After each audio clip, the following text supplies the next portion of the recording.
So we had our own Yetziat Mitzrayim, Yetziat North Woodmere, basically. We just left 5 towns 2 days ago. We're now here quarantined in Israel. My husband Yedidia with me, with our 5 kids. And I want to share maybe 3 ideas. I think they're all, I know the schools are officially closed, but I think the educational system really works now. It's like a huge shiur for all of us. I feel like I'm going to school every day. Okay, what will I learn? What, Hashem wants to teach me something. Let's see what will be the lesson today. This week, for example, on Motzei Shabbat, and Rebbetzin Kamenetsky, you're so helpful. We lived for 6 or 7 months. We came for a full year of shlichut. That was the plan. And we were planning, how will we do a Seder night alone, only the family? You still gave me tips. This Motzei Shabbat, okay? It's Wednesday now when I'm in Israel. So every day you learn something, and packing today's learning and cleaning for Pesach. I think somebody said it's going to be the best Seder. For sure, it's going to be the most meaningful Seder night we ever had. For sure, we'll tell about it to our grandchildren or our kids. They will share this story like forever. Think about it. We're writing a chapter in our history. So I really wake up every day trying to see, okay, what will this day teach me? And I listen to 3 beautiful messages. I think about them a lot. A good message is not something you quote on a shiur. You really see, in daily life, and with all the challenges we had this week. You saw my husband unpacking things behind me. I think he can continue. I feel natural. You can continue doing it. It's still a huge mess here, a huge balagan. But I heard these 3 ideas I want to share with you. 3 sentences, short quotes. You can really share it with your kids. And even before the Seder, but also on that holy night. And these 3 sentences, really, they changed my perspective. The first one is, so many people here, also they text me and they write it here. I know, I recognize their families, the names. We didn't say goodbye. I know we couldn't. I mean, we decided we're going. We just bought a ticket and we felt we should be home right now. I'm sorry. But okay, that's also an opportunity to thank you, your beautiful community of 5 towns, SKA, all of you. Anyway, those 3 sentences, I think it might help us out in this crazy period. The first one, basically, I think I heard it. It was the last public event we attended. Maybe you also remember Rebbetzin Kamenetsky. We spent a beautiful Purim Seudah meal at your house. But one evening before that, we went to listen to the Megillah, the reading of Megillat Esther. Ambassador Ron Dermer invited us to his house, the ambassador's residence. He's the Israeli ambassador in Washington for years, a very successful diplomat, a well-known one. And he invited us to listen to Kriyat Megillah. And we said, no, it's too, driving from 5 towns to Washington, D.C., 5 hours. And with the kids, that's not, we're Israelis, that's not so diplomatic, and we don't want to leave them alone. No. So I said, thank you, Ambassador Dermer. I don't think bringing the kids and driving, and it's Tanit Esther. I mean, who wants to drive for 5 hours while you're fasting? Thank you. And he said, no, please come. There will be other kids there. Your kids will not be the only one, with the Rashan, when making noise when we say Haman, and you bring them with the costumes. I promise you, there will be other kids there. And come, it's okay. We always thought, it's an opportunity this year to experience, to really everything. When somebody invites us, we want to learn about your, the Jewish community. That's what we do. That's what we did. So we drove for 5 hours, and it was a very, fancy event, I guess. And then we entered the house, and we saw there are other 3 kids there. Our 5 Israeli kids with their costumes, and other 3 kids. I don't remember the names. I do remember the name of their grandfather. His name is Donald Trump, okay? Basically, Jared, Ivanka, they were there with us. And our kids, their kids, they started playing there. And then we started listening to them. Basically, the last public event before we were all quarantined and we stopped going anywhere with, more than like 10 people afterwards. The last 2-3 weeks, we didn't leave the house. So that was the last event with them, with Ambassador Dermer, another like 40-50 people. And before we read the Megillah, maybe it was the last Dvar Torah I remember before this crazy period started, Ron Dermer said something so beautiful. I know it's Pesach now, but yeah, we can take that idea from Purim, and I think about it almost every day. Whenever I have like 15 suitcases I should unpack, and I just start planning the Seder, where and how and when, cleaning the house. We can't even go out, buy anything, okay? I have so many people around helping us, and the kids, they don't understand. Every time they say the corona has like new chumrot. It's getting worse, chumrot. At first there was the basic halacha of corona. Every time things are getting worse, now they can't even leave the house. So Ron Dermer said, and I think about it all the time. Think about the worst crisis in Megillat Esther. The Jewish people are facing that huge, Haman is about to destroy, to kill, to murder all of them. And Mordechai goes to Esther and he shares, he doesn't beg or cry or shout. In a way, he just offers, he says, you can do the right thing, but eventually things will be good. I want to show you the full pasuk, since I'm asking the host to enable me to, as a participant, to screen sharing here, if it's okay, to use the presentation. Try to make it better. Anyway, the full pasuk, okay, and I guess people here, they know it by heart. It says, אל תדמי בנפשך, ויאמר מרדכי להשיב אל אסתר, אל תדמי בנפשך להימלט בית המלך מכל היהודים. Don't imagine you can escape from all the Jews to the king's house, to the king's palace. כי אם החרש תחרישי בעת הזאת, if you will be silent now, if you won't do anything now, רווח והצלה יעמוד ליהודים ממקום אחר. The Jews will be saved, they will be rescued for sure. From another place, there will be, the relief will come. אבל, ואת ובית אביך תאבדו. But you, your house, your family name, you will be lost forever. You will be perished. And who knows, ומי יודע, אם לעת כזאת הגעת למלכות. Meaning, things will be good. I'm thinking about it every day with the coronavirus now, and I'm sure our ancestors during Yetziat Mitzrayim. At the end of the day, Elokim chashava letova. Just like Yosef HaTzadik says, God, at the end of the day, that process will lead us to good, positive places. The only question is, what will we do? What will be our response? Mordechai is not, no panic. We know we should come down and say, at the end of the day, things will be good.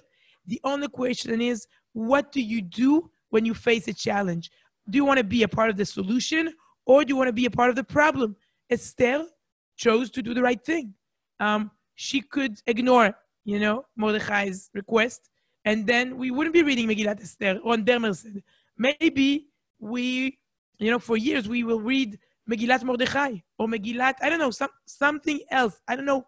The plot at the end of the day leads us toward redemption, toward positive things.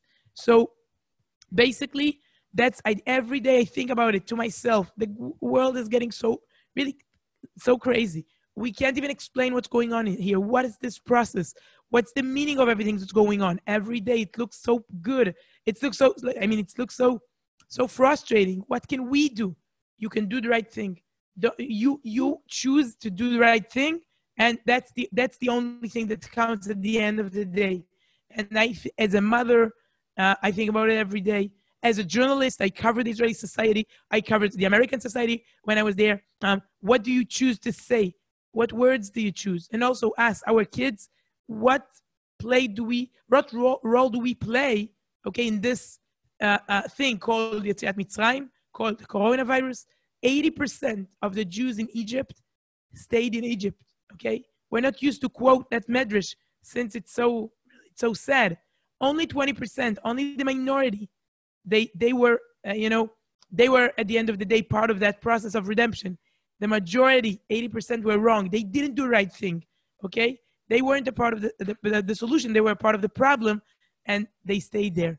So I think about this idea all the time. You know, now when we're quarantined, what do you do? Every day, yeah, should be much more positive with your kids, with all their work and things that has to be done at the house.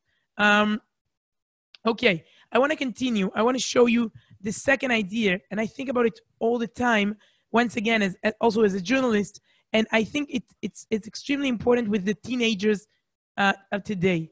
I'm 38. When I look at my kids, I feel like they're great-grandmother. Seriously, it's a new generation. I don't have to tell it. You know, you see the girls in SKA, great girls, intelligent girls. I met them many times, but still, they're different and they're deeper. I think in a way they're deeper. And I think Pesach, that's the second idea, the second quote. Pesach also teaches us something about the freedom of speech. It sounds like a liberal value, something that has to do with democracy. Maybe it comes from Greece, but now Pesach and the freedom of speech, yeah. Asking questions, that's the fundamental base of Pesach. Think about it. Pesach in Hebrew means pe, mouth, sach, medaber, Pesach. It's the holiday of speaking. It's the Chag of the Dibur. We have to speak a lot. Speak as much as you can. It's good about Yetziat Mitzrayim, not about politics or the coronavirus. So I think nowadays asking questions and making them ask questions, but coming to us with those questions, okay? Don't only ask Google. Don't only ask your friends. Come to me. I want to hear you. I'm open. I can listen, even provocative questions. It's good. I want to listen and think together. What may be the answer? I saw so many examples. You know, the Haggadah starts with questions. Ma nishtana, okay? It's our philosophy, the Jewish philosophy. This whole holy night starts with questions. That's A. Afterwards, I think the whole night we answer. The whole Haggadah, that's our response to the question. We should encourage our kids to be more active, more engaged. Ask us questions. It's good. Ask questions about your Yiddishkeit, about your Judaism. It's okay. Our heritage. We want to hear you. And if you're passive, that's bad. We want you to be more active and interested and curious. And I saw this beautiful story about Professor Isidore Rabi. Maybe, let's see. Maybe I can share his picture. Isidore Rabi was a Jewish professor. That's the pasuk about Esther Malka. Isidore Rabi. Here he is. There he is. He is a Nobel Prize. He got a Nobel Prize a winner who was a professor, I think, chemistry professor in the States. I think he grew up in Brooklyn, a Jewish, obviously.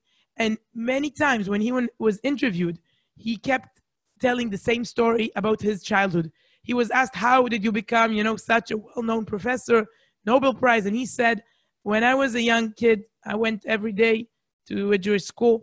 And when I came back home, all the Jewish mothers, they all asked their kids, Danny, Mandy, what did you learn today? Okay, the teacher, he taught you, what did you learn?